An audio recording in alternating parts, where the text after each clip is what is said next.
韩国的天团 BigBang 的队长 GD， 这个周末要来台北的大巨蛋开演唱会，有歌迷要过暝订西门町的房间，讲惊喜，2暝竟然爱16000块，实在无法度接受。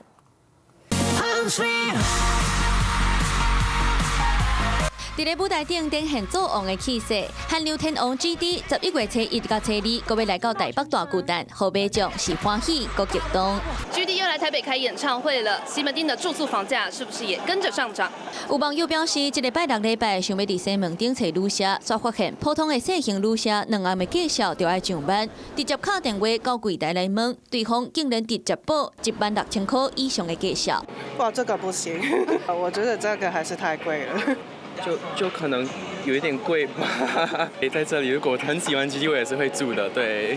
民众嘛讲真贵，实际到旅游网站来看，数落来拜6礼拜，西门町的旅社有的1暗就要上班，就算是青年旅社1暗嘛得要6000。不过若是普通的拜6礼拜1暗的介绍，为900到1500拢有，介绍相比是差真多。大型活动或演唱会期间，房价因为需求增加而上涨，是属于市场常见的现象。但是业者仍需遵守相关法规，不得任意哄抬价格或违规操作。消保官嘛指出，旅社业者袂当定无合理的条款，致使消费者的权利受损。若是违反高无改正，主管机关会当用消费者保护法第56条之一，处3万到30万的罚款。